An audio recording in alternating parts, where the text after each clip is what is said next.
guys, Eric and Chris here to talk about the second and I believe final trailer for the Clone Wars Season 5. A very, very eventful trailer. It's a doozy. It is indeed. You know, we should probably stop right here with the fact that we got Savage Opress and Darth Maul, but they are working with the Mandalorian Death Watch. That's Pre-Vizsla there, I think, in that shot. And Maul's got some different Maul has legs. got some different legs. Look, you can see it back there. Those are not the chicken legs anymore. So I don't want to say, you know, too much speculation here, but something's going on. Thank the maker. Thank the maker, indeed. You know, plenty of we got Palpatine doing his manipulative stuff here. And then we get into coming up here. We've got this. Okay, this is a big part I want to talk about here because a lot of people mishear what is said here. This is not Alderaan. It's Onderon. Onderon, another planet that if you played Knights of the Old Republic 2, you'd be pretty familiar with. It was also introduced in Tales of the Jedi comic book. So we're going there on Clone Wars. And they mentioned this. I'm going to mention several things that we discovered at Star Wars Celebration. So this is all officially released information, but it will be somewhat spoilery, including the fact that this is a little homage we just got here to Avatar. George Lucas himself said this was a little bit of a, you know, he said for a 1,000th less money, their little tribute to Avatar. The foliage even looks like Pandora a little bit there. And that was a character named Steela we saw, this sort of revolutionary. And she looks like she might be a big part of the season. Yeah, it certainly seems so. I just want to go back here because Gatling guns, that was pretty badass. And what's the point of having a Gatling gun with lasers? And you know, just it looks cool. Storyline here involving R2-D2 being sort of sent on a mission, a little espionage mission, but we'll see more of that later in the trailer, including something that I think is very relevant to the interests. Oh, this is a big thing here we want to talk about. This looks a hell of a lot like a certain video game that is coming. A little 1313 action there? Yeah, a lot of people speculating, are we seeing 1313? I'm guessing if it's not 1313, it's 1420 or 1138. So if you want to be having some fun with Star Wars, I think we're going to delve into the idea of these multiple levels and have a little synergy there this season. Yeah, I mean, it seems like they're bringing the game world into Clone Wars more and more. I think that they've always been pulling from like all facets of Star Wars, but yeah, I do think the games are kind of getting a nice little spotlight here this season. Right here, I want to just stop for a second because this is Asajj Ventress in another new costume. She likes to change her costumes almost every season. The perfect fighting game character because she's got so many alternate looks. She does. And a little glimpse here of what looks like a big fight with Ahsoka. Last time we saw this character, Ventress, it seemed to kind of turn a new leaf and helped Obi-Wan, but maybe she's taken a turn for the bad again this season. You can only stay good so long. And here's a meeting here. I want to stop on this part because there's a couple characters I want to take note of. The girl there is Bo-Katan. That is the Death Watch member voiced by Katie Sackhoff. We met her last season. She never took her helmet off, but now we see what she looks like. And the guy there on the left, that is one of the Falleen. I hope I'm saying that race right, but that is Prince Shizor, if you remember from Shadows of the Empire. That's his race, and this is the introduction of Black Sun, that criminal syndicate. Looks very Skrull-esque. Yeah, but it's definitely, you know, the look that Shizor had in the book, including the outfit they're mimicking. And, you know, I think a lot of people are excited by Black Sun being introduced because Shadows of the Empire was kind of a big, until we got new Star Wars movies, it was one of the biggest projects we had. And a lot here with, seeing Darth Maul sort of working with the Death Watch here and saying, you know, he'll help them, but I'm wondering how well that's going to go based on some of the other things we see. Lots of Mandalore in this. Yeah, if you were looking for guys in cool armor, they're delivering plenty here. This is more of Pre-Vizsla working with Darth Maul and Savage Opress. And looks like, we want to talk about this guy. Yeah, so he's wearing the Mandalorian armor, and he's got the spikes coming out of the head. What's your theory? I have two theories. I mean, some people are like, is that Darth Maul wearing Mandalorian armor? But I think more likely it is Darth Maul's sort of his followers, because it looks more and more like there's some sort of split with Death Watch, and some of them start following Maul, and you have the red armor on several of the guys. I think it's Shredder. Or it's the Shredder. It's very, very possible that the Shredder is introduced this season as well.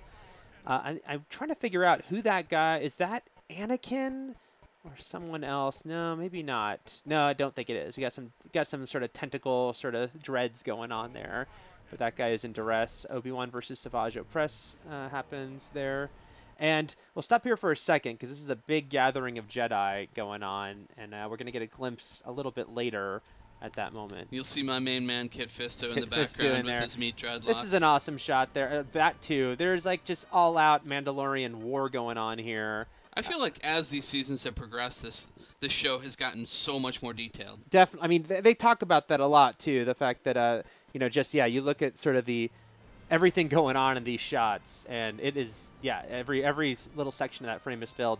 Very cool little action bit there, and I was trying to figure out who that was, but I realized it's Ahsoka Tano on what appears to be sort of a Star Wars subway going on there. And again, is this 1313 or the idea of the different levels going on Coruscant? I wonder. Looks like an assassination attempt on Padme by Embo there. We saw some scenes at a celebration that seemed to be part of that storyline. Marking the 700th time she's been attempting to be assassinated. Yes, that girl. And then this is a new character named Gregor. They talked a lot at Celebration about giving him the sort of classic 70s Star Wars look, which I thought was pretty fun. But what he actually is was a pretty cool reveal that went over well. He is a Republic commando. There he is now, clean-shaven. And you can watch an extended clip of this guy in action on IGN.com.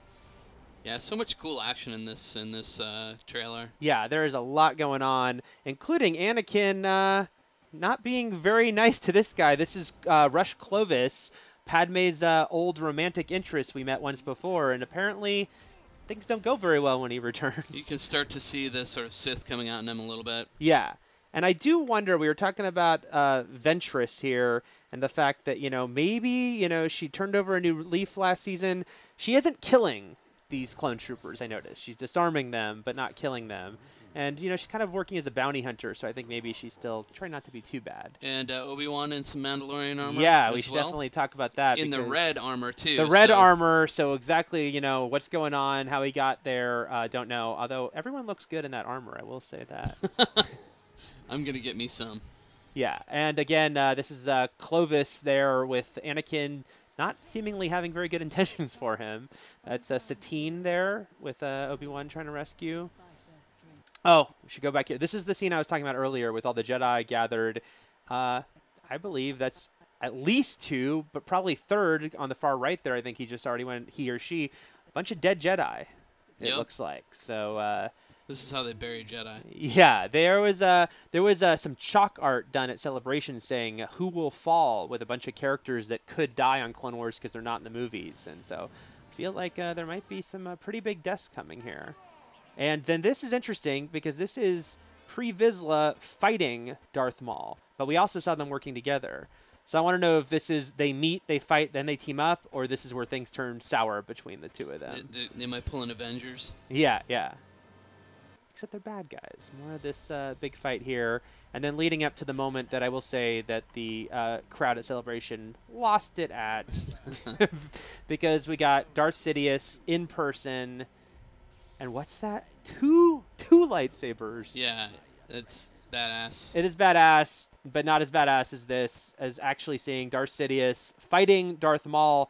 Alone, that would be cool, but then you have Savage Opress there, so it's basically sort of a Sith mega war going on, as they're going to deal with the fact that there's supposed to only be 2 Sith, and we got a few going on here. This was a scene we saw at Celebration in full, and this is Bo-Katan rescuing Obi-Wan. See, there he is, from other Mandalorians wearing the red armor. So again, some sort of civil war seems to happen between Death Watch. And he might be sort of incognito, like infiltrating the group, right? I mean, initially, but they got to know. She's already met. I think at this point she must know who he is, and something's happening where she's working with him, because I'm guessing maybe she doesn't like Darth Maul's leadership, and that kind of causes this division between them. All speculation, of course. That was kind of not that it could be anyone else in that armor with the 2 lightsabers, but you're 100% confirmation that that's Ventress in a new costume. Gregor kicking some butt. And again, we got a glimpse at 2 more big fights going on here. First, the Ventress Ahsoka fight, where Ahsoka is not in a very good position, and then this amazing sort of Sidious Maul Savage fight going on. And again, more Death Watch versus Death Watch here. to show off. But yeah, it looks like a pretty boring season. It looks like nothing. Has a very talky political season, ending with, I think, Maul, but it could be Savage. But they're not in a good position. Who's ever getting fried there by Sidious? And again, I'm thinking one of those guys at least is not making it out of this season alive. But we'll find out. We'll find out on its new time slot, Saturday mornings.